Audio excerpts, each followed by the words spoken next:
Hello student, जैसा कि सबको मालूम है कि पहला चैप्टर का क्लास चल रहा है। इसके पहले वाले वीडियो में आपने यूनिट सेल और टाइप्स को पढ़ा था और उसी कड़ी में हम लोग फिर उसका जो अगला पार्ट है, एक कैलकुलेशन जो हम पिछले वीडियो में बताए थे कि एक महत्वपूर्ण कैलकुलेशन आने वाला है जिस पर लगभग 90% सवाल बनेगा इस चैप्टर का। तो अब उसी का हम लोग एक कैलकुलेशन करेंगे। लेक्चर का नाम है calculation of density of unit cell. चलिए हम लोग लेक्चर प्रारंभ करें। आज का lecture calculation of density of unit cell.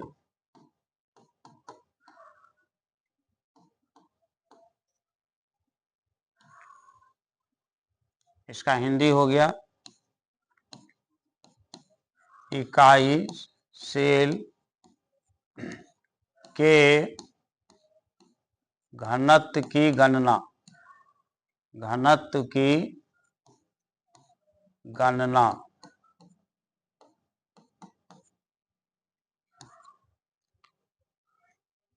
तो इसमें बहुत सिंपल तरीका से हम लोग निकाल लेंगे, क्योंकि डेंसिटी ये आप फिजिक्स में पढ़े होंगे। घनत्व घनत्व क्या होता है, यानी डेंसिटी बराबर क्या होता है, मास बटे वॉल्यूम होता है। सबको पता होगा मास बटे वॉल्यूम। तो हम लोग क्या करेंगे, ये पहले मास निकाल लेंगे, किसका, यूनिट सेल का मास निकाल लेंगे, फिर यूनिट सेल का वॉल्यूम निकाल लेंगे, तो यही निकल जाएगा डेंसिटी ऑफ यूनिट सेल।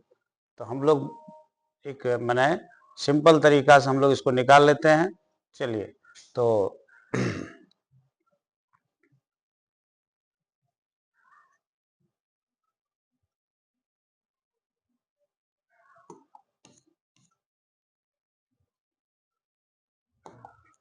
लिखिएगा, mass of unit cell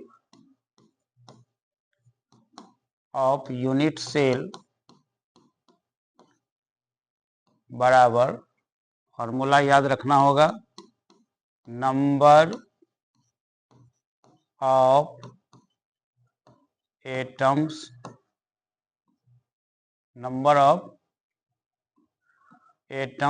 in unit cell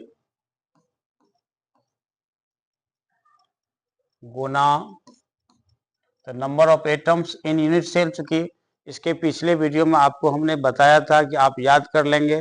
simple cubic के लिए 1 होता है, बीसीसी के लिए 2 होता है, एफसीसी के लिए 4 होता है, ईसीसी के लिए 2 होता है।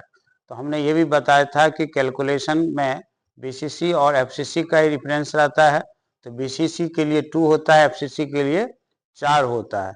तो चूंकि डिफरेंट यूनिट सेल के लिए अलग अलग एटम्स की संख्या होती है, इसलिए इसको आप जेड मान लेंगे। क्या मान लेंगे, जेड। इसको हम जेड मान लेते हैं, जेड मान लिए, गुना mass of each atom, mass of each atom, ये मास ऑफ ईच एटम, ये हो गया फॉर्मूला। तो यहां फिर एक बात आ गया, यानी ये मास ऑफ यूनिट सेल बराबर हो गया number of atoms in unit cell, जिसको हमने जेड मान लिया, और गुना हो गया मास ऑफ ईच एटम। तो मास ऑफ ईच एटम निकाल लीजिए आप। मास ऑफ ईच एटम बराबर क्या हो गया, मास ऑफ ईच एटम बराबर एटॉमिक मास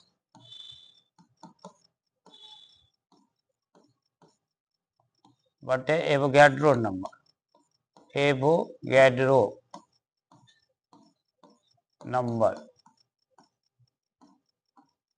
ये atomic mass by Avogadro number. Atomic mass को भी आप मान लें, आप मान लेते हैं एटॉमिक मास को m मान लीजिए और एवोगाड्रो नंबर को क्या लिखते हैं, Na, कैपिटल में सफिक्स में लिखना है m/Na। तो आप देखिए अब आप क्या लिख सकते हैं, मास ऑफ यूनिट सेल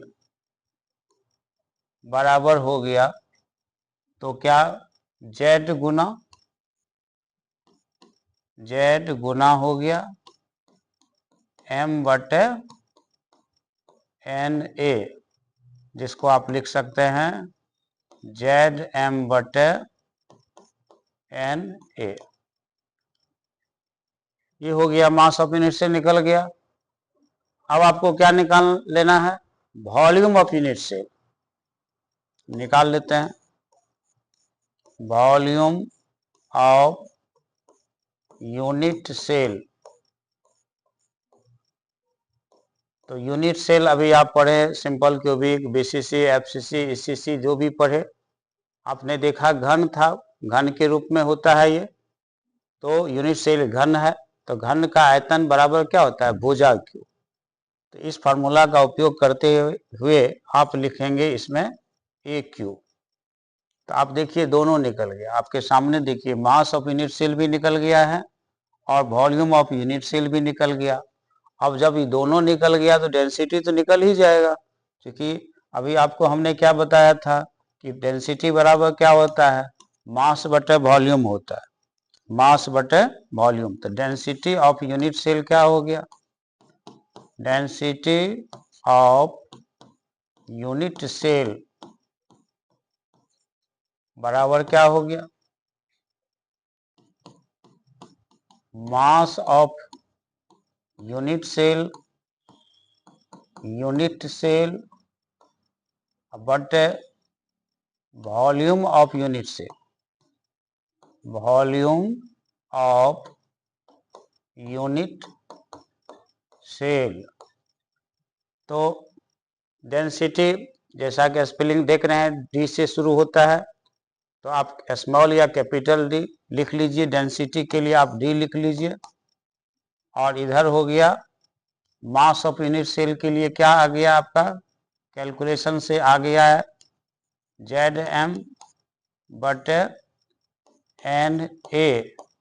और वॉल्यूम चूंकि मास ऑफ यूनिट सेल हो गया ये, और वॉल्यूम ऑफ यूनिट सेल लिखना है तो ए क्यू आया है, बटे हो गया ए क्यू। अब इसको हल कर लीजिए तो क्या लिखिएगा, डी बराबर हो जाएगा Zm/Na। ध्यान रखना है स्मॉल ए नहीं लिखिएगा, नहीं तो सोडियम पढ़ने लगिएगा। Zm/Na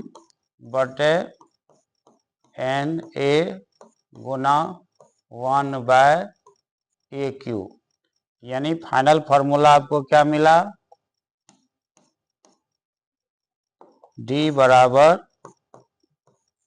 Zm/Na गुना AQ या AQ गुना Na, आपके मन पर है कि आप पहले AQ लिखते हैं या Na, इससे कोई फर्क नहीं पड़ता है, ये आपको आ गया। तो ये फाइनल फार्मूला आपको मिल गया। अब देखिए इस फार्मूला में एक बार सब के बारे में, चूंकि ये जो कैलकुलेशन हमने किया इंग्लिश में कर दिया, अब इसमें पांच टर्म देख रहे हैं आप, इस पहला टर्म डी है, फिर दूसरा, फिर जेड देख रहे हैं, एम देख रहे हैं, ए देख रहे हैं, एन ए देख रहे हैं। इस सब को हिंदी में भी आप लिख लीजिए, हिंदी में सबको हम लिख देते हैं कौन सी टर्म क्या है। चलिए एक बार लिख लीजिए सबको, जहां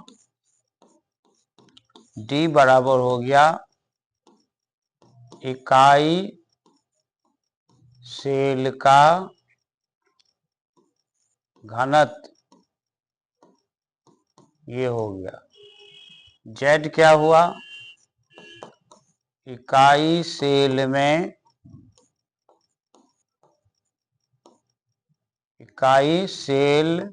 में परमाणु की संख्या, ये हो गया जेड। ए क्या हो गया, इकाई, जेड के बाद एम है तो एम ए लिख लीजिए। एम क्या है, परमाणु द्रव्यमान।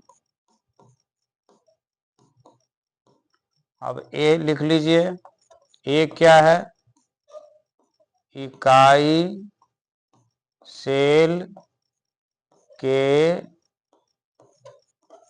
भुजा की लंबाई। और क्या बचा,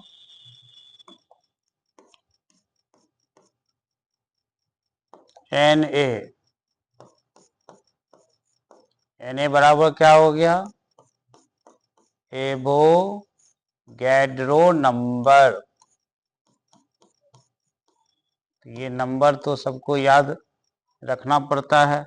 ये क्या नंबर दिए थे एवोगैड्रो साहब, 6.022 गुना 10 पर पावर 23। 6.022 6.022 गुना 10 पर पावर 23। ये एटम्स, मॉलिक्यूल्स या आयंस हो सकता है और एक मोल के बराबर होता है, जो आप मोल कंसेप्ट में भी पढ़े होंगे। तो इस तरह से ये पांचों टर्म का हिंदी रूप आपने देखा है। हिंदी में सबका मान लिख दिए। डी क्या इंडिकेट करता है, इकाई सेल का घनत्व। जेड इकाई सेल में परमाणु की संख्या। एम परमाणु द्रव्यमान। ए इकाई सेल के भुजा की लंबाई। एन ए एवोगैड्रो नंबर, जिसका वैल्यू भी लिख दिया। जो सवाल में आप मैथ हो, फिजिक्स हो या कहीं भी, केमिस्ट्री में तो आप देख ही रहे हैं, ज़्यादातर यूज होते ही रहता है, तो हर जगह ये आपको यूज होगा एवोगैड्रो नंबर। चलिए, अब आपने देखा कि इस फार्मूला से इस फार्मूला में 5 टर्म आया है। बाकी अन्य फार्मूला भी इसे आप निकाल सकते हैं, बाकी अन्य फार्मूला भी निकाल सकते हैं। जेड अगर निकाल लेते हैं तो इसी तरह से आप देखिए, अगर जेड निकालना है तो क्या निकालिएगा, जेड बराबर हो जाएगा डी गुना ए क्यू गुना एन ए बटे एम हो जाएगा, बटे